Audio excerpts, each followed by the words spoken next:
everybody, and welcome back to another episode of You Didn't Catch That?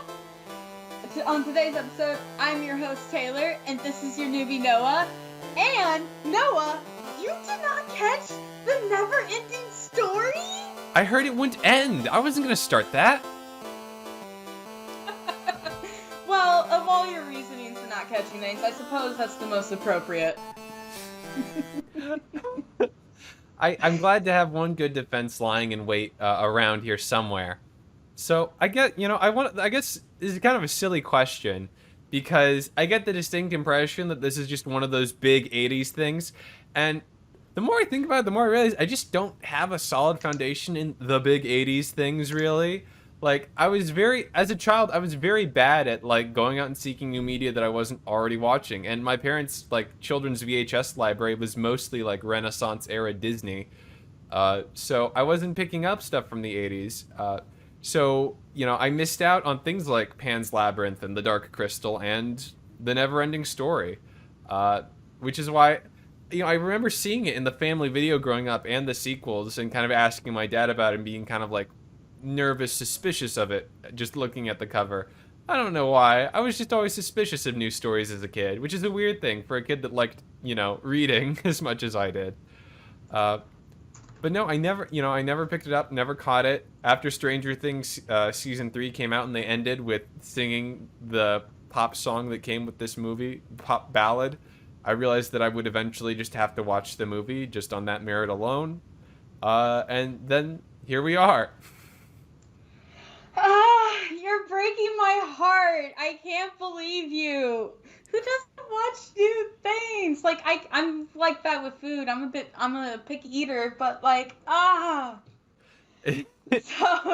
It's something I'm working on. It's helpful to have this podcast around to really help me work around it. I never realized how weird it is for someone my age to have seen all the 80s stuff. Because growing up, we did not have satellite. We had VHSs and DVDs. Mm-hmm. And my great-grandparents had every single Disney movie ever made, including every single one of The Land Before Times. And my mom had a bunch of 80s stuff she took from her mother's house when she left.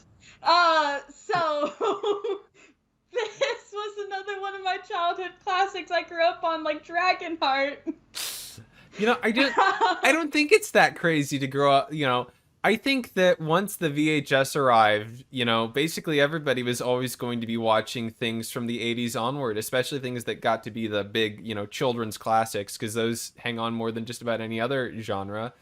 I always think about the one lyric from a Patricia Taxon song where she says, I've always been nostalgic for other people's childhoods. And it's like, yeah, that's about how it is. I've never heard that, so I don't know what that is. But that I can relate. She's a lovely electronic music artist. She makes great stuff. Listen to her perhaps a bit too much, actually. So you've just always had this. There was no age you can remember like watching this the first time. This is just one of those that's just always been there. I very specifically remember growing up knowing the Neverending Story and loving Falkor. He's the only dragon that I like more so than Draco from Dragonheart. I'm very biased.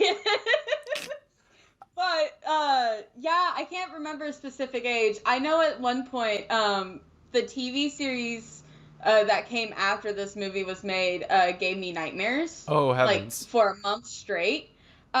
Because they replaced Falkor with a flying mechanical plane. And I had nightmares for a week that Falkor was, like, kept in a metal dungeon somewhere. You were one of those really imaginative children, weren't you? I was, but I'm also a lucid dreamer, so it always ended with, like, us having to escape the people who were torturing him in my dreams. You're really, Why aren't you starring in these movies, for crying out loud? Where's the movies about you specifically in your childhood? You don't want to know my childhood dreams, okay? From the age I was 6 till 7, I had the same recurring nightmare every single night until I learned how to lucid dream, and I've been lucid dreaming ever since. Oh my goodness. I've got issues. I can see. You know, that makes sense now. As someone that like lucid dreams once a decade and has never had a recurring nightmare, we're operating on very different imagination scape levels here. So when you've seen this all the time, and I know, speaking personally, a lot of those movies I saw all the time as a kid, I kind of just like, I saw them so much I just would stop seeing them because I knew them by heart at some point, like, and then like a gap of years would happen, and then, for example, you spend a decade not watching Revenge of the Sith, just to name a hypothetical, and then you discover it as an adult that like knows about stuff like the rise of fascism, and you're like, oh, this is kind of the best one. That's weird. That's not right. But so when was the last time you saw this one? So this is not one of those movies that I saw so much I got bored with and just haven't watched in a few years. I also did that with the original Star Wars movies. But this one I had no choice but to stop watching. Oh. Because the VHS, we watched it so much the VHS broke, and then my mom would start renting it from Blockbuster for us, but then we had to stop renting it from Blockbuster because, you know, Blockbuster went out and like started closing up a bunch of places that were near us. Then we got Satellite, and my mom finally found a DVD copy, and when she got the DVD copy, we had it for a couple years until somehow it got lost. Aye. And we still haven't found it. I have the empty DVD case without a DVD in it because my mom told me she found it, and I opened it up and it wasn't in there. So I don't know where the hell it is. But it's just a trail of lies and sadness here. I just assumed that no like streaming service would have this movie because it was too niche. Because, like, the Labyrinth and Pan's Labyrinth and Dark Crystal, I just assumed all of those were really niche cult classics where if you can't find a DVD, you're never going to be able to watch them again. So I kind of gave up. It didn't occur to you that this is, like, one of the most famous 80s fantasy children's movies? I've never met another person who knew what I was talking about when I bring up Falcor. So, no, it never occurred. If it's not one of my siblings, I had never met another person who just knew right away who Falcor was. That was my age. That's fascinating. I've always assumed that it was, you know, again, especially since Stranger Things, I've sort of assumed that this was one of those, like, canonized 80s things that maybe it's one of those things that, like, retroactively it took a couple generations growing up with it on VHS to really reach it, which is a cult classic, I guess. Could be. It could be. That could be what it was. It's just, I don't know. I just always assumed it was the opposite of the, it's like Spirited Away, which I have on my ear, and the other famous classic animated movies. I assumed they were on the opposite spectrum. Oh yeah, where it's like they were kind of popular at the start and then they vanished into the ether. Yeah, basically. As a Pompoko fan, I relate. Okay, so to actually get to talking about the movie itself, I have to know. Well, first I need to give a summary, but then I really want to know what you think of Atreyu. So basically, the Neverending Story is a movie about this child who is experiencing grief after the death of his mother, and his father is emotionally stunted and doesn't know how to talk about his feelings because he's a grown man. He has to work, and that's his focus. So he's not having conversations with his son about what it means, what death is, or what it means that he'll never see his mother again, or how he's handling it. He's just like, remember to go to school and on time this time, which he proceeds to try to, and then bullies corner him, and they chase him into a dumpster, which is full of hay and dirt, for some reason. In the middle of the city. I was also struck by like, oh wow, I can't believe Farmer Greg dumps all of his, you know, hay and spare dirt in this dumpster near the parking garage. I just assumed because they were trying to be nice to the kids and they didn't want them to end up actually having to stand in trash. You could have just like filled garbage bags with foam or like thrown in a banana peel. I don't know. Maybe there are different rules about, like, taking care of child actors in Vancouver back then than there are now. I have no idea. The point is, he's getting chased by these bullies, so he's going to be late to school, and he runs into a bookstore to hide from them after they tried to lock him in a dumpster. They try and throw him back in there. He goes in the bookstore. These kids run right by, even though they see him go in, because they're like, there's no way a child's gonna go into a bookstore. Come on, guys. He must be running for the arcade down the street. Which is also what Mr. Coriander, the bookstore keeper, assumes is happening as well. That he's running and he meant to go to the arcade that's right down the street. Mr. Coriander, here played by a white Mr. Miyagi. He's actually Indian. I thought he was Indian-born from two, like, American missionaries. Maybe that's the case. I know he was born in India, so I just kind of assumed he was Indian. But he looks darker in his newer photos, so I don't know if that's means anything or not. But point of the matter is, he's getting riper.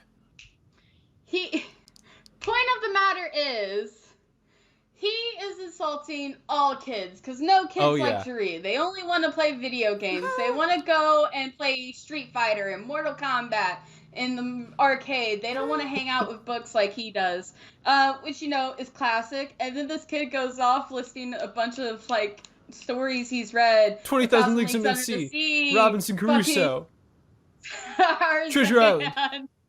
Tarzan, that's the one that stood out to me. And he's like, I have 187 books at home, and then Mr. Time and Rosemary's like, comics, I bet. And I'm like, man, Sandman is coming out in this decade. You don't get to talk anything about comics after the 80s. Point of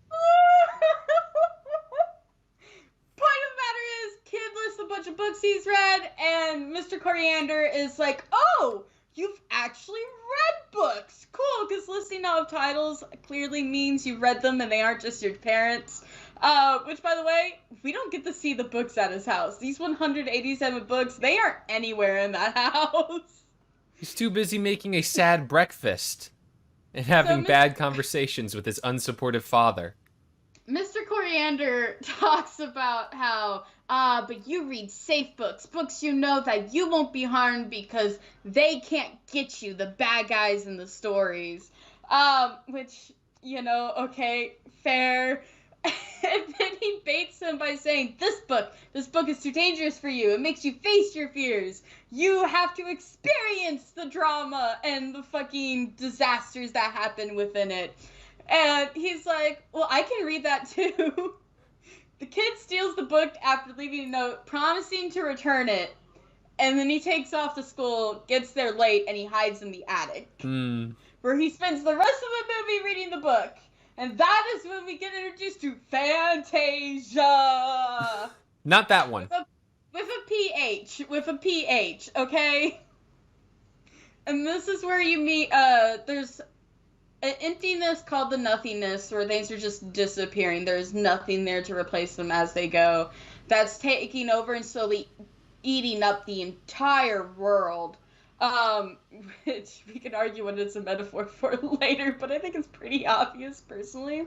What? Are you suggesting there's an obvious thing that a incredible feeling of nothingness swallowing up the entire world might represent? Yeah.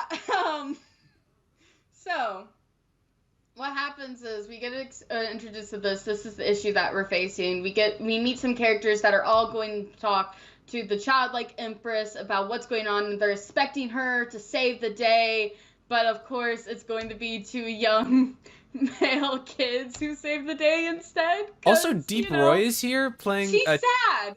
Deep Roy is here playing somebody called a Teeny Weenie, who rides a racing scooter, which, you know. He's a snail, racing snail. I'm sorry, a racing snail. Deep Roy is dubbed over by a white guy, which, what? What was that about? I did not realize that. The moment he opened his mouth, I was like, that's not Deep Roy's voice. That what random guy are they barely, you know, what guy are they like 50% accurately dubbing over Deep Roy here? Okay. You will so yes, everybody's Deep going Roy. to talk to the childlike empress to try and get her the help, but she's sick and she's dying, so she can't do anything. Atreyu, a warrior from the Planewalker tribes has to save the day. And very heavily inspired by Native American culture. And I'm just saying Native American culture because they didn't even bother to get any more specific than the stereotype. And then he's played by a white kid. He's from the Plains people that hunt the purple buffalo, which, you know, you can tell, you know, the thing that we don't talk about it enough, but like how all of Europe was kind of obsessed with like including Native Americans in their fantasy stories, and especially England and Germany. Like that thing that happened, like it happened in Neverland. It's all sorts of like German, like popular children's lit.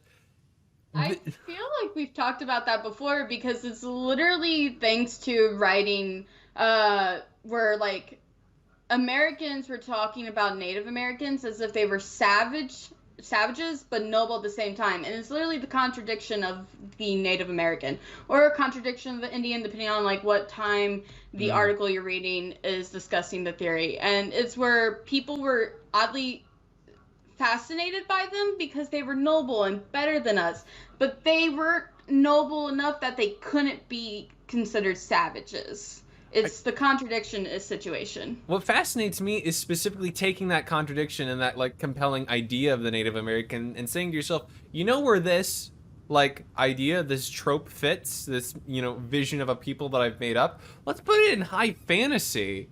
That makes, in fairy tales? Sure. What? I mean, if you're looking, Jews and too. Romani, but yeah. Sorry, Romani. I apologize. Yeah. Yeah. That's a side eye for me, Europe. Yep. No. It's the exact same thing that happens with a lot of people from the Inuit get it done to them a lot as well. And they are a Native American tribe over here, but they are often, it's kind of weird because the Inuit are in a different situation where they're considered separate from other Native American tribes, but they're still treated like shit and used in like fantasy all the same as always the northern people who survive the cold, when there are other like groups of indigenous people surviving in the cold wilderness, such as in the Nordic countries and Russia as well, and Siberia. Oh yeah. Oh, absolutely. Yeah, the Sami again. But and they get treated terribly there too. Don't worry. Getting to the point of it, we follow Atreyu on the journey to try and defeat the nuffiness. His whole point is to go through a bunch of traumatic experiences so that Bastion keeps reading and can help him save the day at the end when they get to the childlike Empress, who cries and begs Bastion to give her a new name so she can fight back and start granting wishes to bring Fantasia back. That's the movie. That's the movie. And then we ride a luck dragon at the end and bully the bullies. Listen, okay. And then pop song plays again. Falcor is sweet and precious, and I love him. So, we've already sort of, you know, attacked the rougher edges of the idea that Atreyu is supposed to represent if Atreyu was, you know, being played by an indigenous actor. He's not. He's played by a white actor. He's played by, I think, the director...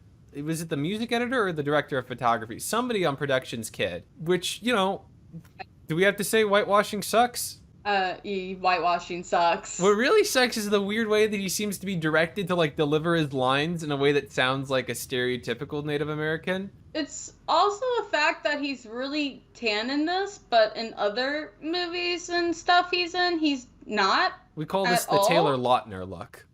I don't know what to say to that. There's nothing to say to that. There's really nothing to respond to that with. So, you know, our young boy who's doing a weird red facey voice is going on this real, you know, on the journey. So let's talk about the journey he goes on. Our boy Atreyu. What, you know, what's up with this journey as a whole? Because like you said, the point, you know, when we get to the end that the princess turns and says to him is like, yeah, you had to go on the journey because we needed a human child to give me a name, because Fantasia can't exist without human imagination, because that's literally what it is. So we need, you know, but we'll get into the broader meaning of the implication. But like, it's not that he's human, it's that he's an earthling. Yeah. Oh yeah. They very specifically need an earthling. I mean, they also say humans also, which I thought was kind of fun. I like, as a, for some reason, since I was a kid, I always like engaged with the idea of characters that look human in every respect, but are like very specifically not human, and they never explain the difference. Like I like that about Star Wars. Like I know that they say human, and I'm the only human that could do it. But for some reason, when my dad told me that there was no Earth in Star Wars, I also assumed, well, there can't be humans if there's no Earth, so these must be some non-human that just looks really human. And I assumed Obi-Wan had some weird bug stuff on the inside. But Oh man, EU with your time traveling shenanigans. oh boy. So what I don't want to touch on the deep EU. That's the scare. That's the gunky stuff that leaves a smell on your hands. Atreyu. So what are your thoughts on that? You've seen this movie a lot. What do you think about this journey at the end here? Because there are parts of it that I really liked at the end, and of course I like the story as a whole because I like the drama and the places he goes. And what are your thoughts though? So my thoughts have changed since I was a child. When I was a child, I didn't give a fuck about the entirety of the journey until Falkor showed up, and then I only cared about Falkor and the very end when Atreyu started getting angry. That's kind of surprising. I did not really care for the Bastion bits. Mm-hmm. I liked Coriander. I wanted him to like pop in and lecture the kid for running off of a book. I really liked the Falkor bits. I loved Rockbiter. There was very specific character interactions and moments I clung to, and Atreyu wasn't one of those characters. Just really. But watching it as an adult now, the last half of the movie is the better half. Mm-hmm. I still stand by that fact. And it's not just because Atreyu gets angry. It's literally because it feels more engaging. You're seeing a result of what happens when you take too long on a journey to get it done. And the first half of the movie is really the kid reading about how Atreyu isn't sure what he's supposed to be doing, so he's wandering and wandering and wandering. And he's not really sure what's happening. And so, while that's necessary to show that, hey, some things just take time and patience, mm-hmm.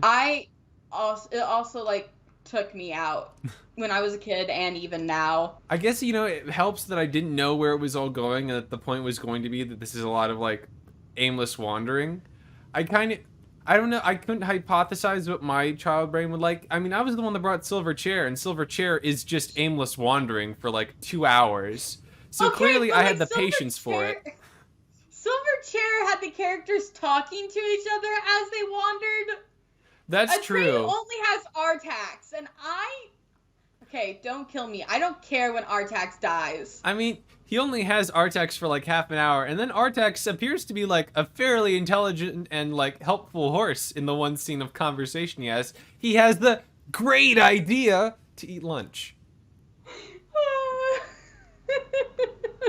I believe that was Bastian's exact words. That's not just a good idea, that's a great idea. It really is his exact words, though. So, I don't know.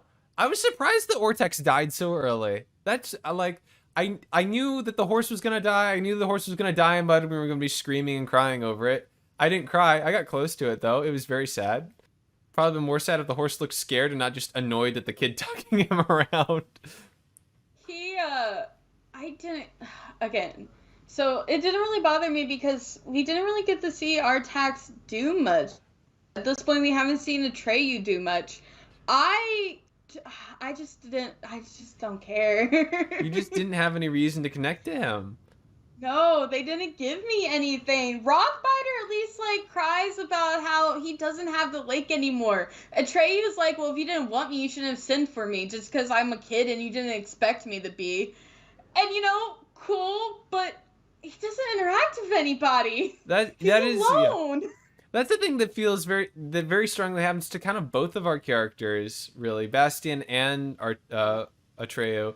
That they both really struggle to interact with people, even when they start having people at the end. Atreyu specifically, when he gets Falkor, they like talk, and Falkor seems to like be really competent and on board and ready to help. But it's not like they ever have any like heart-to-heart moment besides like the introductions at the beginning. This is which I assume there must be scenes like that in the book that we're missing out on. It's it's very much a for all the wandering that it has to do, this is a movie that is on a track and it's got to get down this track as fast as possible. Yeah. Which I guess it explains why, the horse has to die so quickly. I guess the difference between Artax and Falkor for me is that Falkor can talk and shows emotion, and Artax can't. Mm-hmm. No empathy for animals. This is an animated movie.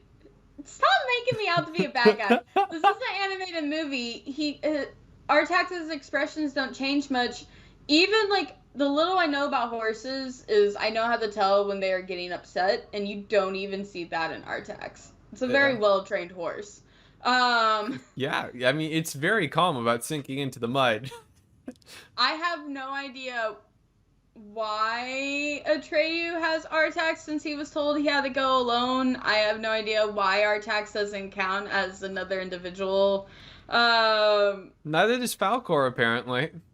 Neither does Falkor, I guess. I guess if you're a mount, you're not a person. If someone can write, never mind. If someone can write you, you're not a person, I guess. Insert joke about, that. Insert obvious riff. But What? Let's talk. So at the end of his journey, he has this great moment here, which we don't get enough of in these, fairy tale, fantasy, the most fantasy, most fairy tale-ist of fairy tale stories, that all end with the, the journey wasn't the point, the answer was simple sort of endings. We never get to have the thing that Atreyu does, which is like, wait, what? Wait a minute. Out here for nothing. My horse died. I've been fighting against nothing. I had to talk to a nihilistic turtle, fend off a wolf with a rock for nothing? Why would you do this to me? Why do you want me to suffer? I had to get to know people and watch them die? Because I took too long? I almost got zapped by topless sphinxes. They were never gonna zap him. I'm sorry, that was bullshit. Those sphinxes literally went slow on purpose so he could run through. You can't convince me otherwise. I still don't understand the whole point of that gate, really. They never, You just have to have a belief in yourself and that you are good enough to make it through. And it's all about self-confidence, which neither Atreyu or Bastion really have, besides performatively for Atreyu. That's the whole point of that gate. I mean, be reassured in your own abilities. So he failed but still got past, I guess was what happened there. He dodged the lasers that he deserved. He only started doubting himself when he saw the dead person in front of him, which I feel like any child would start freaking out. And again, Atreyu is like around the same age as Bastion. They do not look that old. And also like the fully confident knight who is like just marching on towards there, like, weapon drawn. He performed self-confidence. He did not actually feel self-confident. You can't convince me anybody who walked through that gate felt any self-confidence at all. That's why only few people make it past. You gotta run. The secret is that the gate goes off every time. It's motion sensor. It's not magic. You just gotta run. You just gotta go after it zapped someone so it takes longer to charge up, and then you leg it. Just fucking gallop. Gallop? Why didn't you ride Falkor? You have a flying luck dragon right there. Because Falkor didn't want to risk his life because he just met this kid, okay? Falkor, you could just go around the gate. Falkor, while I was asleep, you went the distance of half of the circumference of the Earth. You can do that again. Come around from the other side. It's dragon miles, dude. I don't know what to tell you. Oh, Falkor is so sweet. He smiles so much. Anyways, Atreyu gets really mad at the Empress for, like, why should I have to suffer just so an Earthling is interested enough to help us? And, good point. Why should he have to suffer? Basic empathy. But hey, that's not how the hero journey works. I mean, she's... Like she said, they needed a human, and Gamork from Gamork and Mindy said, humans don't exist in Fantasia. There is no outside of Fantasia because Fantasia like is separate. It's everything. It's everything here. You will never be a part of it because you're in Fantasia, and Fantasia isn't real. It's conjured from the imagination of all humans, and that's why a human can't get there. That's why we need to attract the attention of a human by having a hero story, which is what you did. That's why the journey had value. You had to suffer, otherwise nobody would have read the story. Yeah. And hero journey, kid. I'm sorry, Atreyu. I apologize. Whoops. Did a bit of an oopsie. Just a so then total faux pas. Okay, so like, but we do have to talk about Bastion since we're talking about Atreyu, since the two are clearly two halves of the same coin. So, your thoughts on Bastion? It's funny. You keep sort of, you very like, I don't see them as tied together, I think, as you do. I'm very like, I feel like that's fair. I feel very sort of strongly that, yes, Atreyu is sort of what Bastion is sort of projecting himself into, but I didn't really see that as anything more than like, a kid projecting themselves into the most protagonist that ever protagonisted, which is what Atreyu was designed to be, because this is a story about stories, and the story in the story about stories are all very story-ish, if that makes any sense. So, that's fair. So I kind of, I saw Bastion as, like, I saw Bastion as this, like, separate, like, kid with a bit more naturalistic concerns and with some really interesting direction in terms of what the child actor was given to work with. Because what's up with this child? What's up with this child? Noah, please elaborate. What do you mean, what's up with this child? Okay. On a, like, in-story level, Bastion is, like, well, we've already covered, transparently depressed kid, disconnected from reality so much so he'll spend a day, possibly two, in an attic at school. At his school. Just at his school. He's not going anywhere. He's not going anywhere, which, I know he's going through stuff, and that's the point of the story. It's just like, there's something up with this kid. I'm glad he sort of finds something to, like, take away from the story at the end, which we'll get to the end of the Neverending Story, but it never ends. I don't know what you're talking about. We're still watching the movie. It's in the background right now. It's just off camera. I have it muted for the podcast. But like, it actually might be. So the thing, okay, but like on a meta level, this child, the acting on this child, in a movie with like 3 different like central child actors, if you count the Empress, which I do because she's a child actor and she's like one of the only characters that like either Atreyu or Bastion has a conversation with at all. Yeah. And it like I mean, there's the guy at the very beginning Atreyu talks to who like insults him for being a kid, despite the fact they all worship a childlike Empress. That was an odd one.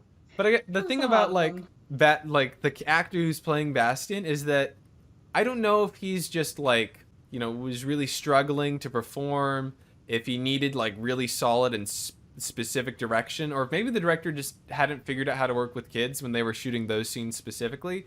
But all these lines are delivered in the most like campy, overemphasized, kind of like clearly the kid is enthusiastic and enjoys acting, but like, and that's what counts. And that is what counts. This man is getting an A for enthusiasm with all of his great lines like, that's a great idea, or she had a beautiful name, or I've got to stay grounded, or what was it? I've got to keep my feet on the ground.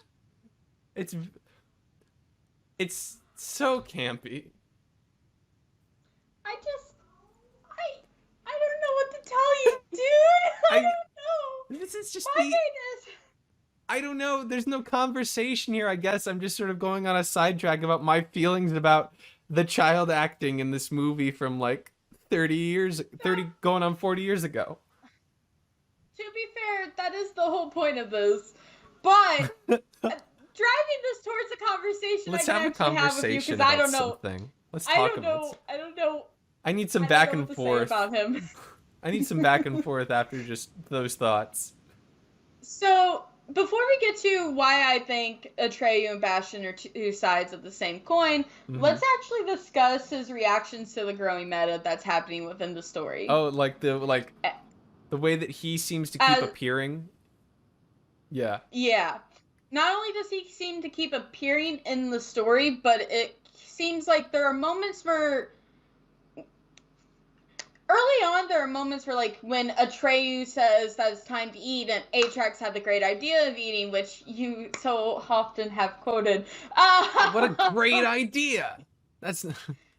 He agrees and he starts eating, but then he's like, wait, we can't eat everything because it's going to be a long journey. And then he goes back to reading, and that's when Atreyu also puts food away and continues on the adventure. And it's not clear right off the beginning if he's directly influencing the world or if the world of Fantasia is directly influencing him because he's reading and he's gotten so sucked into it. And there's a clear point where that switches, and it's very clearly one thing over the other, and it's when the turtle shows up, Moira or Mora, whatever. Point of the matter is, ancient turtle, they're nihilistic, and the Bastion gets terrified and he screams, and Atreyu and the turtle both react to the scream and look towards God. Like, they look towards the cloud like God's gonna be there. And Bastion's just like, oh, I need to go home, and then he goes right back to reading. It really does just sort of escalate from there down to like, oh, Atreyu sees me in the mirror, and then downright like, the Empress is talking about me to the Empress is talking to me specifically. Yeah. Yeah. Do you think that the early moments are just what the sort of influence stories often have on us as readers and our emotions as we go on the journey? Or do you think it was always supposed to be he's slowly becoming part of the story? I think it's really hard to tell, and it's hard to really get into this conversation without like breaking down into the whole like what is the movie about thing, which is a conversation we'll get to, but I want to keep it sort of stuck to specifically the issue of Bastion and like his arc. I love the meta in this movie. Like, I can't say that enough. It feels like the meta elements were written for me specifically. Like, all the, like, conversations about stories and storytelling and the connection between the people that read stories and the act of telling stories, it's all, ooh, it's my bread and butter for artistic, like, subject matter. I'm very basic when it comes to this sort of thing. I love it. So, my feeling for a lot of those meta moments as they were increasing, it always, I didn't ever really... there's really, I know that there's sort of a magical element and there's a magic coming to life element of the story, especially towards the ending. And I don't want to discount that, but there's still, I don't think that really happens until the shifting point. I think up until at the very, very end, when he finally, like, screams, remind me again, what was his mother's name that he gives to the Empress? Moonchild. Yes, Moonchild. A real name that he gives the Empress. I don't think until that moment. I don't think he's really directly exerting his own energy onto Fantasia. I think that's sort of the turning point for me. After which, until then, Fantasia, I think, is acting upon him, whether through the normal ways that like stories are going to engage us and evoke reactions in us, and the book is kind of able to predict that, or maybe there is a magical connectivity happening. The book, the movie definitely implies a little of both, and in fact, maybe they're the same thing. Yeah. But yeah, I don't think that he takes the driver's seat or is able to really affect Fantasia directly until the ending. That's fair. His ability to affect the world is actually part of the big reason why I see him and Atreyu as two sides of the same coin. And I am trying not to bring up the second movie because... Okay, anyways. In the first movie, the evidence for this is the mirror. When you see your true self and the other side of you. Atreyu does see Bastion. He doesn't see another form of him. He doesn't see cowardice. he sees Bastion, which is the opposite of him in every way, seemingly throughout the story. Atreyu's brave, and he's a good hunter, and he's athletic, and he's outgoing, and Bastion is not any of that, and he's sad, and he's depressed, and if he was going on the journey, he would have died in the swamp of sadness alongside Artax, okay? And Atreyu doesn't. You know, that is fair. I guess the only other way I could interpret that potentially would be sort of like you know that one you know that one comic that went around about a year ago when Animal Crossing was so popular, and it was, you know, like a guy playing Animal Crossing, and it's like a cute little Animal Crossing adventure, and you're chopping wood and you're saying hi to like cute animal friends, and then the Switch screen went dark, and it's just like their reflection, their like neck looking down, and they're like sweaty and in the dark in their room, and then they're just seeing themselves in the black mirror, and it's like, like that one moment of like reflective reality in the middle of a bunch of like idyllic fantasy. Yes, although that's not the Animal Crossing comic I thought you were going to bring up.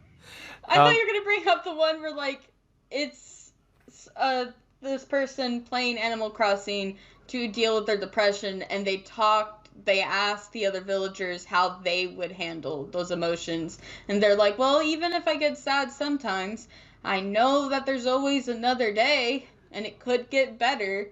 Like, that's the one I thought we were going to? No, that'd be too, like, that'd be too appropriate to the actual substantive elements of this movie. I care about the meta stuff that doesn't matter. You have to understand.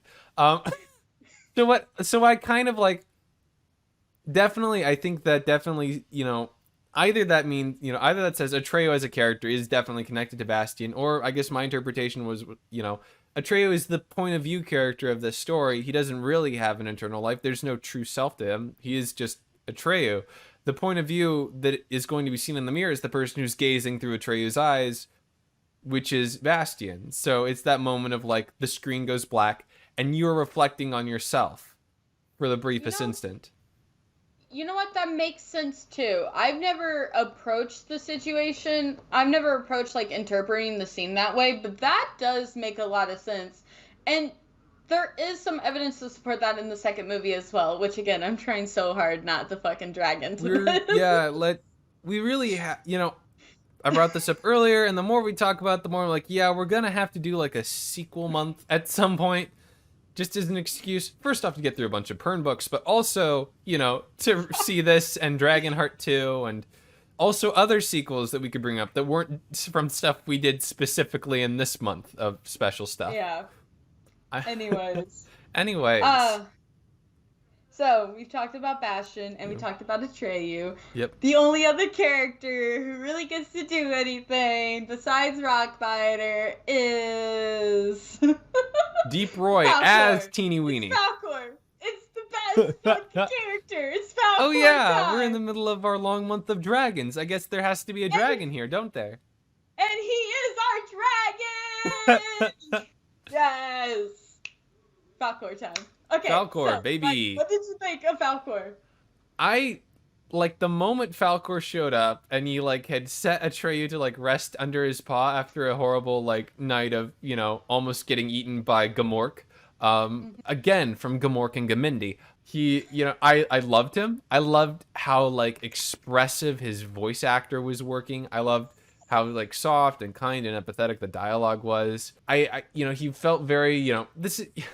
Part of what I think makes this so very, like, peak, like, 80s fantasy specifically, and this is, like, the most 80s fantasy thing I've ever seen, is how very, like, fairy tale, Oz-ish it feels, and that there's, you know, not really an interest in, like, every character doesn't have to be dimensioned. They can just be, like, who they are, and there doesn't have to be a logic to the world or really the path that you go on, because, you know, things will be explained by the ending. Your only responsibility as the protagonist is to go on the journey. And so I feel like Falcor as like this sort of very one-dimensional, like, hey, I'm here to help, and I'm lucky, and I can do all sorts of stuff, and I am, you know, the most empathetic old man in a dragon body you will ever meet. The only thing that I was scared of when he kept talking was when we start with Falcor, we keep cutting away from his face when he talks, or like looking over, or like when we're on his face, he's usually just making like, It's the limitations of the puppet, dude. I don't know what you wanted. It gets worse as the movies go on. The moment we cut to his face and he started talking, I was like, oh, this is the one flaw. It's so bad. It's so bad. And I couldn't help but imagine, who did the special effects for this? I never figured out. Was this Muppets? Was this the Creature Shop? I think it might have been the Creature Shop. Hang on. Falkor puppet. We really need to get a research intern in on this. Somebody that can look at Wikipedia for us. Well, there's 3 different puppets, because in every movie, a different puppet gets used. And that's why the quality of it keeps getting worse and worse and worse. The last one, it's just like a sock on a green screen. By the 3rd movie, Falkor does not look like Falkor. He looks like he's sick and dying of old age, and it's really sad, and it depresses me. I don't like the 3rd movie. I don't like the series. But I think it was made by the Creature Shop. Because I seem to remember, when I was doing my Dragonheart research, mention of Falkor and about how they were, what excited them was the ability to do this new dragon with like real-time speaking, which, gotta say, looking at what they were doing with Falkor, I would also be very excited about doing a dragon that can actually talk, because when you like clearly know how to make a compelling visually designed character, and you've got actors that know how to like perform and excellent writers, and everybody's bringing their A game, but even when everyone's doing excellent, it still is going to like be kind of weird and uncanny. That's heartbreaking. I really, I absolutely empathize with the people doing this, and I'm so glad that you got a chance to watch Farscape, which is when the Creature Shop had like all the goodies and was doing all this crazy stuff all the time. And see, but that's not even an episode of our show. That's just us in real life watching a show. Anyway, I'm assuming it is the Creature Shop, but I cannot find anything. I'm just finding like a whole article talking about the complaints of the puppet from the puppet from the 2nd and 3rd movie and why they were so bad and inconsistent. So, never mind. Suffice to say, Falkor, I love him. Falkor's amazing. I love him. Falkor's amazing. He gets fur and scales, and he is the goodest of good boys with his puppy dog face. Just, literally the most massive puppy dog eyes I think ever put to screen. I'm starting to realize I have like 2 very specific kind of favorite characters. 2-dimensional living grandpa puppy and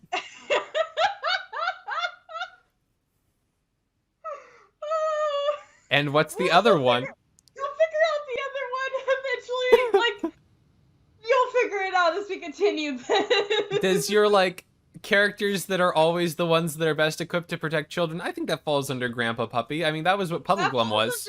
That falls under the same thing. Draco, Puddleglum, Falkor, they're all in that area. Grandpa Puppy. Yeah. Protective uncle figures. Yep. They're just all different iterations. Also right there. Just different kinds of Grandpa Puppies. And then like characters who are once destined to save the world, who sometimes have magical powers, other times are normal people who have a lot of trauma they're trying to deal with and aren't equipped to handle it emotionally whatsoever. Those are my 2 favorite kinds of characters. Welcome to learning too much about me. Good thing there's a lot of both of those. There's a lot of both of them. You're very blessed. But the bad thing is my favorite characters always end up dying first. Except for Falkor. So if you'll forgive me for moving us out of Raving Character Corner, which we forgot to introduce. I haven't gotten their musical flourishes together, so I'm just going to do the Mobim Bam thing where I make musical flourishes with my mouth, at least until I've decided how I'm going to do them in editing. But coming up next is banana mise en stuff. The world building in this movie. It's so passive. It's almost like it's not there. It's the most, like, again, this is sort of like a side effect of how very, like, the most 80s fantasy it feels like to me, because when I think about what this most reminded me of, the way that they did the world building, which was like, let's just dive headfirst into, like, our own personal, like, super expansive world. What do we want to design? Like, what are we gonna, like, just a bunch of different ideas, all that just sort of scream fantasy, modern fairy tale. We read, Wizard of Oz and Alice in Wonderland too much as children. We have a bunch of money to make them look real now. Like, I mentioned Sandman earlier. If y'all have read Sandman, you remember that arc where they're just wandering through Barbara's dreamscape? Like, her, cut off portion of the dreaming where, it's, specifically meant to be, at the start, when they first sort of enter it, a parody of this sort of style of fantasy. But this whole movie felt very much exactly like that parody, which came out about the same time as this movie. So I have to assume they're all drawing from the same sort of undercurrent of what fantasy sort of meant when it came to visual storytelling at the time. It was, it was very much grand fairy tale, lots of different people, animals and rock people and people with 3 eyes and three halves of a face, I think is how you would count that. And also blockheads that don't have legs. This sort of very specific tone of fantasy that just doesn't really happen anymore, in our sort of modern fantasy adventures. We're just a bit too irony poisoned and quippy for it right now. And you have to be very specific with everything and explain what everything is, and you have to borrow from things that already exist instead of coming up with original stuff, because original stuff doesn't sell. That is where we're at Cynicism. Now. This is not to say this isn't a commercial movie. It opens with a pop ballad about itself. That does do that, and I love it. It's a bop. I love synth in anything from the 80s. I love it so much, but let's not pretend this, being of its time doesn't also mean this movie was of its time, and of its time was the Reagan years. Oh shit. Yep. But the world building. Reagan was further back. What engages you, having seen this all the time and let the world building soak into your subconscious? Okay, so 2 things, 2 very specific things. You get so little of the characters, you can't really cling on to them or their personalities, which gives you a lot to play with your imagination of what are their societies like, what are they like, what do they do for food, how did they all travel there. I love the rockheads. I don't know what they are. It looks like they could be made out of wood instead of rock, and they've got spikes coming out of their heads. They're 2 giant heads, and then stumps on the bottom that you can't see legs. I love thinking about who they are and what they do and what is their society like and how do they get around like that. Which, obviously it's 2 people who've got part of a costume on to hide their legs, but I don't care about the meta. I care about what is happening in this world that can make them. Who thought of them specifically? That's the stuff I cling to, and it's part of the reason why I also love Rockbiter, because he's the only person you really get a little bit of what is his society like, what is the place he's from like, because he describes where he's from, and what the view was, and why it's sad that the nothing is eating it up, and how his people sent him there, and you get even more of what his society is like in number 2, and I love that very specifically. Not everything needs to be said, and you can infer all you want, and I love playing around with that. It does. That's sort of the masterstroke of a lot of these things, and what sort of draws the connection to things like Oz and things like Alice in Wonderland, is that these are fantasy stories that thrive on negative space. If information is going to be pertinent, or if a character wants to bring it up, they will, but otherwise, just that they exist is all that you get, and the fact that you get details about others lets you believe that there are details about everyone that you're just not getting at the time. I love how everyone at the trio that meets up at the start has their own kind of vehicle, and they're all radically different. This guy's on a racing snail, and this guy's got a bat that you assume is a person. A stupid bat. You assume it's a person, but nope, it's just a big bat that you can hang from, like a hang glider. And then, the rock biter comes up and you're like, is that a giant rock lawnmower? No, it's a trike. And he never uses anything else ever. That's in the 3rd movie, too. And he doesn't... Oh, I just figured it out. The reason he's on the trike is because you can't show him walking, I bet. You can't. You can't at all. They literally couldn't have done the effects for him walking, so they gave him a bike because it was easier to show the stone rolling. Wouldn't it be easier for me to carry you all? Isn't a snail going to be too slow? Your back's not flying. Do I need to carry it?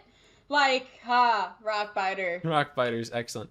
But it's lovely, and not just like the characters and the costume, but also, I know that, you just zone out until we get until, the horse is dead because you hate horses specifically. I don't hate horses! um, I actually had to do an archaeological field site next to a couple horses while I was digging, and we had to be very careful not to scare them with our shovels. Yeah. It was interesting. Oh my goodness. But when Atreyu is on, Cindy Vortex or whatever the horse's name is, and he's, riding through the landscapes, it is just like, one after the other of all these magnificent 1980s, hand-painted matte paintings that he's going by. Like, here's the crystal landscape, and, here's the, super depressing desert, and, here is, the magnificent vista and the ivory tower, and it's like, oh, the cool. galaxy at the very end, like the space that the Falcor flies through, that's painted beautifully. Because, the truth of the matter is that all fantasy stories are really just an excuse for a bunch of landscape shots that are really cool. That's the real reason. Nobody wants to admit this, but all fantasy movies are just an excuse to do a bunch of landscape shots. Noah, I have to disagree. That's like how everything that has to do with dragon is just about stories in and of themselves. Wait a minute. Which... That's not a good segue. That's just a different topic entirely. In fact, it's in a different category, which means I have to...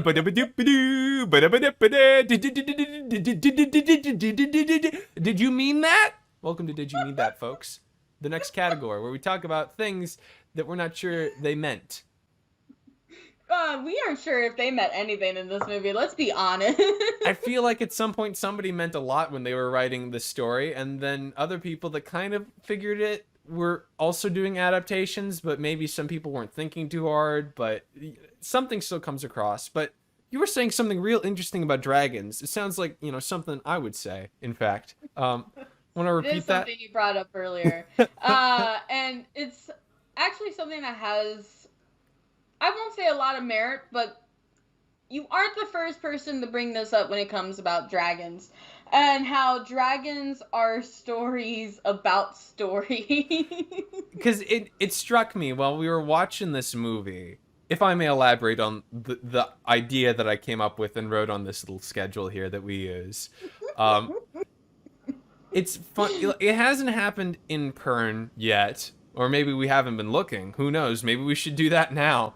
But it definitely seems like whenever a dragon is in a story, especially the more traditional a fantasy story it gets, the more it feels like the dragon means that this is a story about stories in some way. Because dragons are just too big a concept to ever really be grounded in a way that they could fit in a story. For example... Wait. No, that is exactly what happens in Pern, in Dragon Song. The whole thing is about her telling stories through music and how they try and take that from her, and she regains it when she meets the dragons. Ah, beans. It's everywhere. It's everywhere! You're right, the more traditional the story gets, the more obviously tied dragons are to stories. And like we said in Dragonheart was all about just a fantasy story examining the merit of Arthurian, myths of chivalry, and the truth Code is of Honor. Yeah, and Code of Honor. And the fact is, the really funny part is that at no point do the dragons ever actually take part in the meta discussion. Okay, maybe a little with Dragonheart, because he is actually kind of he respects the old ways, but he was never really a part of it explicitly. But anyway, the thing is, they're not even doing anything to be there. It's just the dragons, if they're there, if a story is making the choice to use them, it seems like the story is going to be about stories, weirdly enough.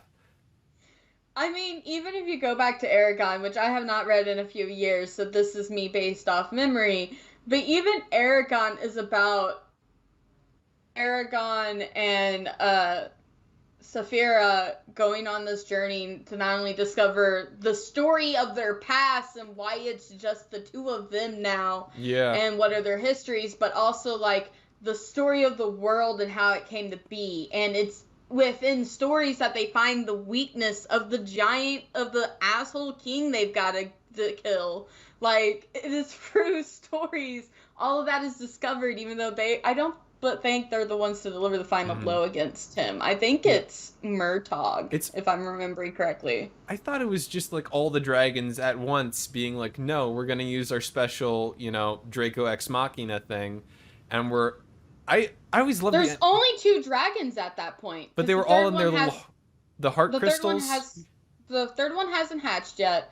And there's only 2 that is out, ᴗᴗᴗ and Aragons, and they're the half-brothers, and ᴗᴗᴗ is working under his biological father. But remember the dragons had their soul stones where they could like... Yeah. Those are all there, and those are the ones who are doing the dragon... It's been a while, and even ᴗᴗᴗ becomes a good guy from listening to Nasura's stories. So, the point of the matter is, it's there too! It's there. It might not be a core, like, theme as it is in Dragonheart, and definitely here in the Neverending Story, which is, like... Dragon song. But it's definitely a thing that happened. It's definitely, the idea of stories as a core motif is definitely present there. But, so, I don't know. It's weird, right? Like, why can't we just have dragons? I guess it's kind of weird, but at the same time, if you look hard enough, I'm sure you'll find every fantasy is really about telling stories, or stories in and of themselves when you look deep enough, because I feel like fantasy, very specifically, gets tied to history a lot. Mm-hmm. And it doesn't have to be, but it seems like a lot of fantasy writers intrinsically tie fantasy to history, as in, all of this magic could only exist in the past when legends and people believed in these things, when legends were happening and people actually believed this stuff occurred. And I think that's why fantasy gets tied to stories so much. And if a dragon's in there, dragons can live so much longer than humans. Even when a dragon and human like share a heart in Dragonheart, or like share a soul in Aragon, that extends the human's lifespan. Like, they get to see centuries past that they wouldn't have been able to see before. Or they would. But if it wasn't for But is that the same as like meta discussion about like the stories or the value of a certain genre, which is what Dragonheart and what Neverending Story are very specifically about?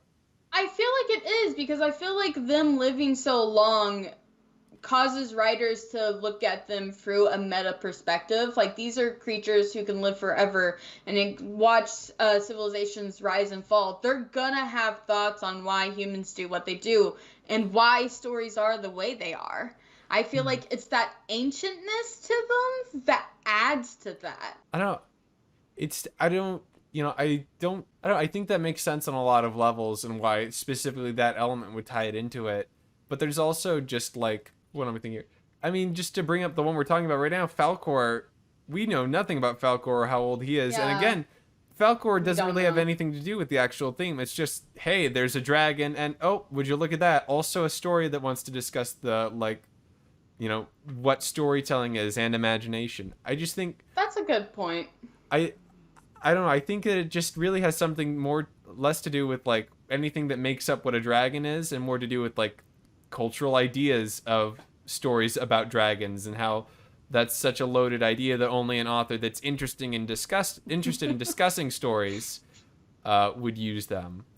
That's my pet theory right now, and it doesn't hold true all the time. I mean, there's things like Shrek, and, well, actually, no. Shrek is definitely very much about fantasy stories. Never mind. There's Reign of Fire, which is not about anything. I haven't read that one. It's a movie. My dad sort of just showed it to me. The guy that plays Batman in all the Nolan movies is, like, one of the leaders of, like, a last surviving group of humans in a world where dragons have, like, destroyed modern civilization. And then he goes on a road trip to kill the king dragon, and then he does. It's okay. It's doesn't sound like my kind of dragon thing, so no wonder I haven't seen it. The dragons are monsters, which I guess is what has to happen for the dragons to mean nothing.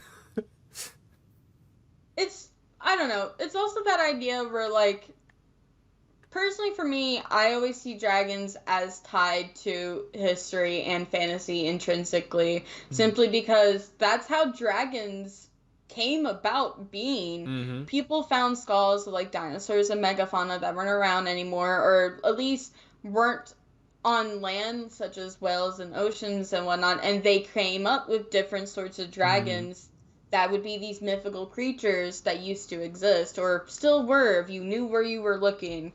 And I don't know, the whole way I view dragons kind of ties directly to that, and also escapism, because again, Dragonheart, Draco, and Falkor were heavily influenced the way I escaped as a child into fantasy and imagination and dreams. Like, so personal biases, that's just how I always view it. Makes a lot of sense. Element of them. I think there's not an I need to go out now that, you know, once we're done with this, we'll be past the halfway point in our long month of dragons. And, you know, we've got an episode I know coming up at the end that's not going to have too much to really talk about when it comes to the subject matter, just because of how short the thing is. And maybe we'll take that as a chance to, like, do a more extended discussion about dragons and what they mean, because I'm more and more interested as we do this about, like, the significance of dragons and of the idea of dragons, and better yet, the idea of dragons, which we've just started getting into now. We're going to have plenty of time to talk about it on Puff the Magic Dragon episode. Yep, look forward to that one. It's going to be the end of our long dragon At the end of the long month of dragons. So, we're kind of running short on time here, so I'll try and scrunch things up as we're getting here. But this movie's odd, right? Like, yeah, it ends halfway through the original book, apparently. So its ending feel, you know, on first view, I think that contributes to why the ending feels kind of, it doesn't feel wrong, but it does sort of feel like it's missing something, maybe. Not that I can't, like, approach it as its own whole, but it definitely feels like the ending requires some digesting. So I guess I want to ask you, hey, as somebody that's watched this a lot, what are kind of your thoughts on the way that this movie ends, with Bastian on the back of Falkor riding around and the narrator saying, there's gonna be a bunch of adventures, and then he returned to the real world, but that's another story. So, I have never seen just the first movie on its own without watching the second right after. Except for this podcast episode, because I was tired of getting the two mixed up and accidentally spoiling things in chat. Because I was waiting for it to keep going, because his father never reaches out to him worried sick that he hasn't been home. He never returns the book to Coriander. Nope. Like, I remember the Falkor scene, and I love the Falkor scene where he's flying, he's getting to see all of Fantasia that was destroyed, and he helped bring back. He's granting wishes to help fulfill it as he goes. Artax is back, and Atreyu's riding him down below. Like, I thought there was an after credit scene, and I made my boyfriend go through all of the credits with me, waiting for the after credit scene where he walks in back to the house and his dad's worried sick about him, because I vividly remember that, and I think it's in the second movie now. If it exists, it's got to be in there, right? Or maybe there's an alteration between the cuts that we were watching. Or it's in the third. Or, yeah. But, like, it wasn't there. And so it left me wondering, like, wait, why aren't we wrapping the actual story up? Yes, the Avengers wrapped up. He's experienced Fantasia. He is now returning to the real world, which is what the narration even says. He has to return to the real world. But he doesn't deal with any consequences of, like, him disappearing for so long, or him having to return the book to Coriander and seeing if Coriander is mad at him or not. Like, none of that happens. Yeah, there's no real... So, I was just kind of surprised that none of that does occur. It's an odd way to end, and I kind of... I didn't want to dislike it, because it felt like a strong ending, if nothing else. One that, like, forces you to, like, think about it. Because I think about, like, my kind of, like, main point of comparison for this movie is that this is just the 80s version, or perhaps it might be more accurate to say that the I'm more familiar with the 2000s version of this movie, which is of course Shark Boy and Lava Girl, which is just this movie, but instead of being very 80s, it's very 2000s. And Maybe that's why I don't like Shark Boy and Lava Girl. it's just like, what if this, but filtered through the lens of being the most 2000s thing ever? And it turns out the most 2000s thing ever is kind of a lot more shallow. Whoops. But It's like an accidental. the thing about like, SB and LG is that that ending ends on like a big montage narrated by the robot, like about how this adventure has directly affected his feelings about fantasy. Like fantasy cut into the real world. He had a big climax. There was a vortex and everything. It was fun stuff. Fun stuff. Again, only character I liked in that movie. And then we cut to the real world, and he's like, his parents are working through trying to resolve their issues, even though they clearly the issues is just that the husband is like not an adult, and he seems to be like just engaging with the world again, and that they're calling that the same thing as sort of dreaming with your eyes open, which funnily enough, now that I say that out loud, kind of feels like my interpretation of this movie. Really, is it's the same general message, dreaming, a willingness to like actively engage with fantasy. Maybe it's not the same one. It's not bring the fantasy into the real world.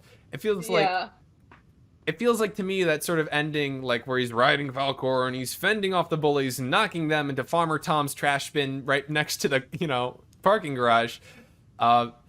Either there's the shallow, cynical interpretation, which is, oh, the movie's saying abandon reality, jump into fantasy, name the Empress after your dead mom, and like let all of reality go and hide in the attic.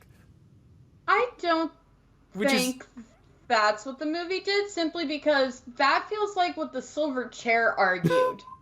And I don't think the Neverending Story is arguing that, because he does return to the real world, and knowing what I know about the second movie, the lessons don't stop when he returns to the real world. He has to still deal with his fears of things. Mm-hmm. Yeah, he stayed in the attic for a whole night, maybe 2 nights, but he's still terrified of everything, and he still doesn't know how to grasp with the concept that mom's never coming home.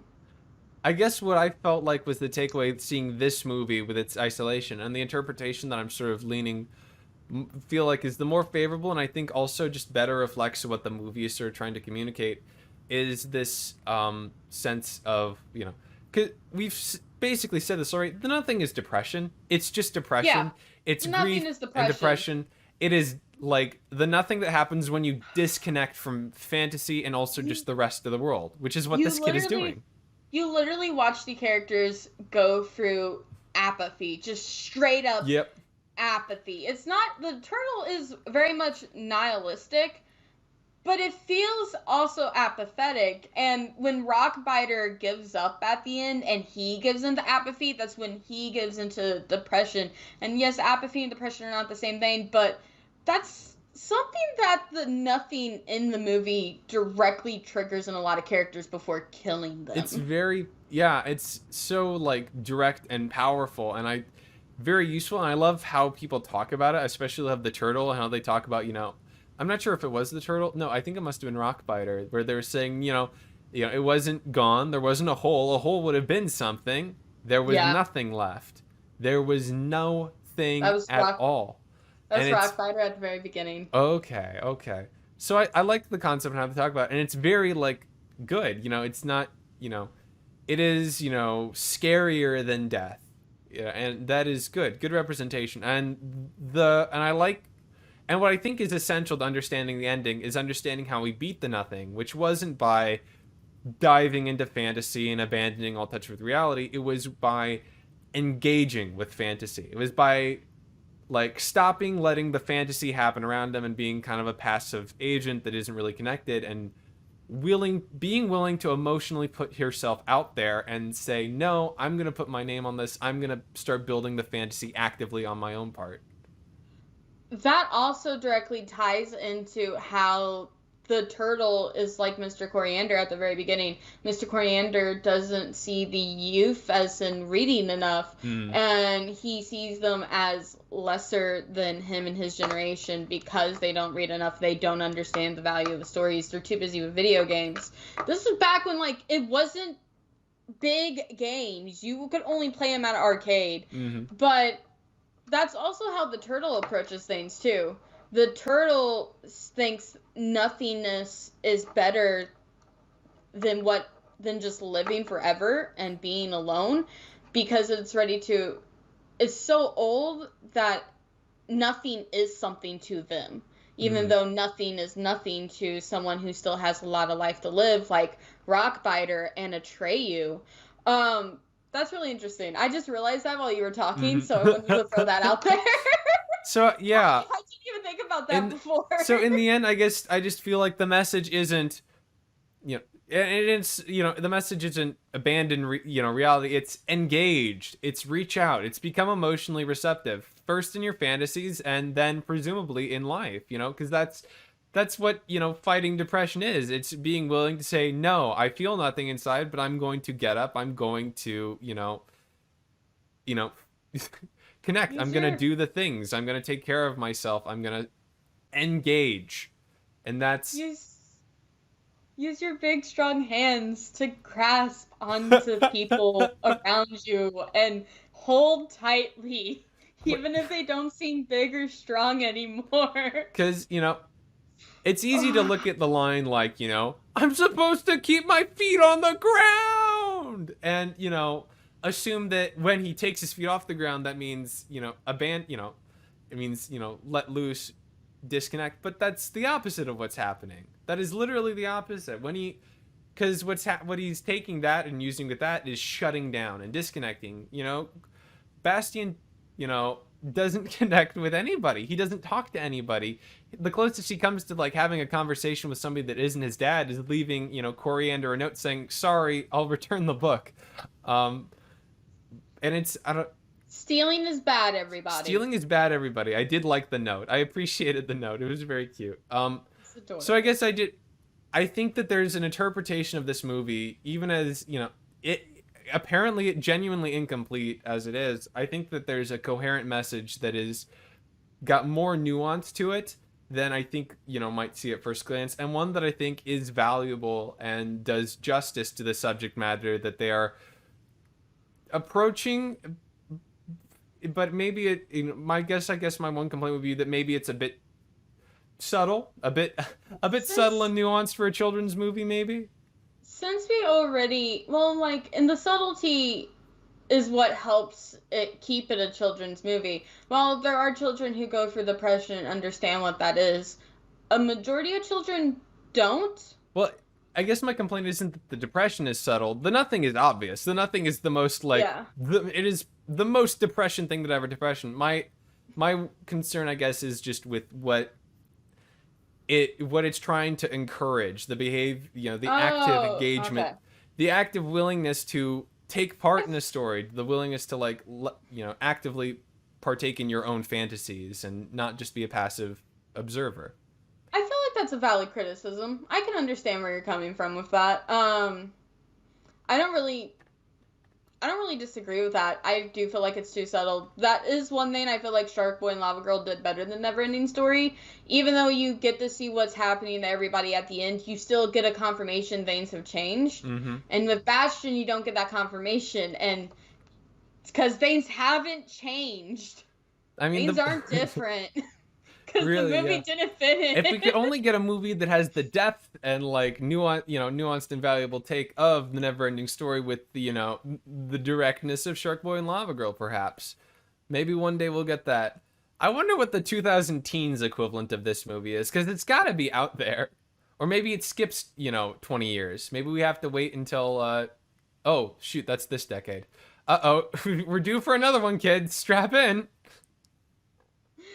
As someone who watches a lot of 2000 teens, children media and teenage media, because child during that time. Ditto, man. I don't know if there was. Like, there was a bunch of animated series I could say were classics and great and had good story elements, like a combination of the two of those. I don't know about movies, though. I mean, Like, I'm thinking Adventure Time, the miniseries, like the Island miniseries and whatnot. I'm really trying to think here. I can't think of anything that has the same elements and the same sort of like how to do combat with depression. Inside Out, kind of. I guess, although Inside Out doesn't really directly Talk about stories in your own fantasies. Even though it features someone's stories and fantasies, it's not about them engaging with that. It's more about, oh, those exist. Let's have fun with those. You could argue Toy Story with Woody's arc in all the Toy Story movies, but I don't know, that's a bit far reaching. I will say this, there is something that this movie shares that a lot of modern media shares, and that's the author hating it. Oh, yep. Which brings us to the realness, where we talk about the real things that happened around the making of the thing we're talking about. And I gotta say, I did not realize the author hated this movie. I've never read the book. I've never been able to find a physical copy of the book. I never even bothered to like look on Amazon or eBay or anything, because I never thought about that. By the time I had access to those, I was in high school, and I wasn't actively thinking, I want to read the Neverending Story. So when I was doing research for this and trying to figure out how Falkor was made, because I did look before, and I thought I found the answer, but I couldn't find it again when we were looking at the beginning.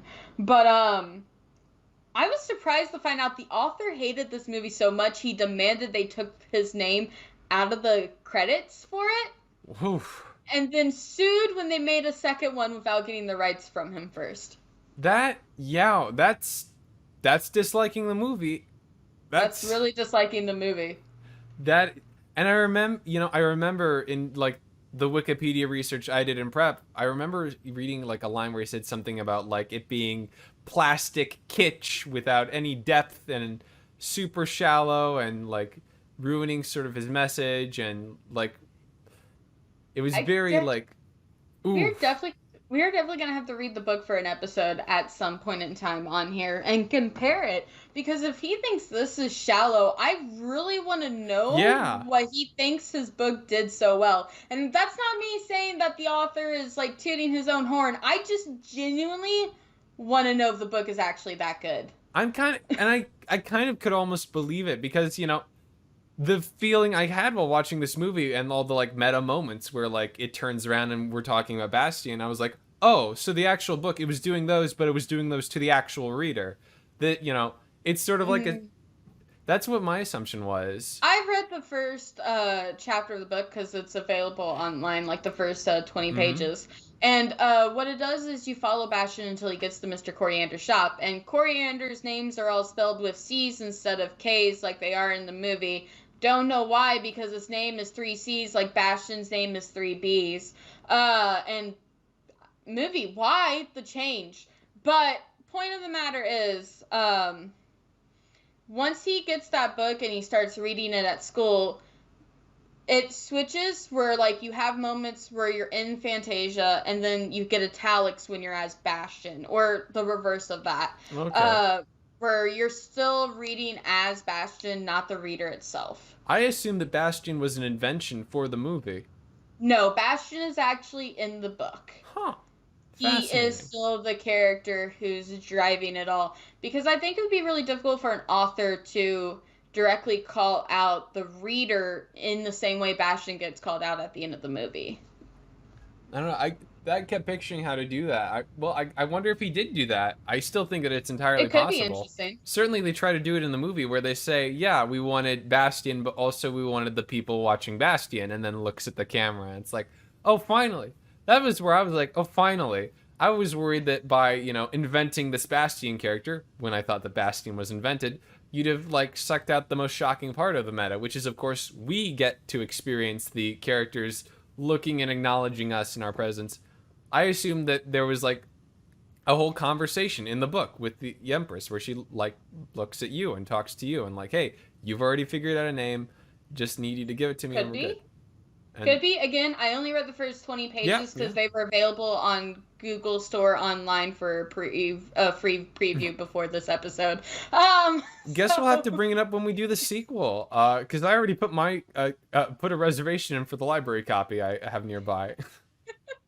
that's good. I'm going to have to do something similar and read the book as well. I really want to know what happens now. I really hope Yeah, Falcor gets more moments. it's so we've been talking a lot. We've really gone over this Yes. quite thoroughly. With this is sort of a fun chance to for me to visit this for the first time, you to revisit this, and I guess I got to ask the obvious question, which is having spent all this time specifically thinking about this movie as an adult, have your thoughts changed on it in any way? Yes, my thoughts have changed on it in some ways. Personally, it's still a childhood treasure, and I'm always going to look at it through nostalgic glasses. But again, like a lot of the things I keep introducing from my childhood, there were really bad racist Oh undertones. yeah. Like, extremely bad racist undertones. Hello. Like, that annoyed the shit out of me. And it made me like Atreyu even less than I did before. Hmm. Like, before I didn't care about him until the second movie, and now I care about him even less. And that's not like a fault of the actor and how he acted. That's simply be fault of like choices that were made about said character. Hmm. And yeah, so that bothered me, but I still love Falcor, and I don't even know why, because he did a lot less than I remember him doing in this movie, but I still adore him, and I'm probably gonna have a dream tonight that's gonna be super fun. Flying through space! I really do want a painting of that like final moment without the land floating in the mass. It's just Falcor flying through space. I think that would be gorgeous to hang up on a wall. Having What did you think Yeah. about it, though? This is your first time, Yeah, and this my opinions really haven't changed that much. So, when I went into this movie, I kind of expected schlock. I expected this to be kind of not good on some level, I expected this. Noah, I don't know. why would I give you crap to consume? I didn't expect it to be bad per se. I expected it to be, a cult classic, a sort of movie that you have to engage with on a different, more amicable level, if you know what I'm saying. Um, Okay. but this movie is like really well put together. Like even before we get to Fantasia, the cinematography is oh, just magnifico. Lovely stuff, lovely shots all around Vancouver, and in the attic set. And when we get down to like the effects and the world and the story they're trying to tell, even if there are hiccups and even if they could have afforded to be a bit more specific, and we didn't even get to how creepy the Empress is, just as like all sorts of angles. You know, But when we do sequel month, we're gonna get to that. We're gonna get to that. She but does more later. But so suffice to say, I did enjoy it. It was fun to get a better picture of like 80s fantasy, having also recently seen Return to Oz, which is this, but like less cutting edge special effects, and also not really about stories, just what this is about, because it's Oz, and I guess it's the only one that gets to be just itself, or about Oz in the case of most modern adaptations. Thanks, Gregory Maguire. I love your books, but thanks, Gregory Maguire. Um, anyway, I enjoyed it. I thought it was really engaging. It was the most 80s thing that ever 80s, and I loved all of it. It was just fun, except for the gross stuff. But I enjoyed it. It was a fun movie. I'm glad we watched it. I'm glad to have seen it. Well, Noah, you finally caught the never-ending story, at least the first movie. And I'm sure when you read my future writing in the future, you're going to start to realize how much I pull from this movie. I'll keep that in mind in the future. It's so appropriate, really, that it's called The Neverending Story, and then we did an episode on The Neverending Story that couldn't really end because we couldn't talk about all of the story because it didn't end. But here we are, and this is what we did, and yeah. Thanks for watching, everybody. See you all. Oh, hey, before we go, we do have, like I said, we're halfway through the long month of dragons. Next week, we got ourselves some Dragon Singer, second book in the Harper Hall trilogy. Yeah. Which if you're watching this on stream or on YouTube, you can see that I have notes. I have quite a lot of. I thought those were torn pages. I was so upset. Nope, this is. Well, actually, there are a lot of torn pages. It's the most beat up copy of the 3 books that my dad owns, but there's also a lot of sticky notes sticking out of this one. There are threads that we want to talk about. Mentally still excellent, and also there are other things that are less excellent and that we're going to have to talk about. But we'll get there. It'll be fun. It'll be a fun time to talk about a Dragon story that isn't explicitly and directly about talking about genre or storytelling. After that, we're going to have a little break. Oh yeah, this is exciting. Stuff for our first guest. It's our first guest. Show. And do you want to go into more about that? I know. I'm not sure how much that our guest would like me to share about themselves, at least right now. I do know that she's looking forward to sharing with us the first book in the Heir Chronicles, the Warrior's Heir. We know nothing about it except that we need to know about the War of the Roses, a thing which I found out today I know basically nothing about. And I'm shocked you don't, because a lot of fantasy borrows from that very specifically, including all of George R.R. Martin's stuff. My secret is that I'm actually really not that well read. That's my secret, Cap. Some kids when they get to high school, they make the choice to read and watch a bunch of cool new stuff, and others make the choice to watch a bunch of CinemaSins and Nostalgia Critic and vicariously, see a lot of stuff. I chose the dark path. I feel like somebody took that suspicion of introducing themselves to new stories for movies and TV shows as a kid and applied that to everything when they grew up. Maybe a little. And, if I want you to beat me up, I'll thank you. I'll ask you for it. I'll thank you to ask you for it. This is the longest we've ever gone after apology. I'll have to just keep this all in. This can't count as closing banter. This is just extended additional stuff. Thanks for watching. This is a podcast whose subject matter is over. What are you still doing here? Have fun. See you next week. Have a nice night, everybody. Thank you for watching the video. If you liked our discussions on the Neverending Story, please subscribe to support our channel. Likes are wonderful and greatly appreciated too. If you want to see these episodes get made before they go up on YouTube, you can find links to our Twitch channels in the description below.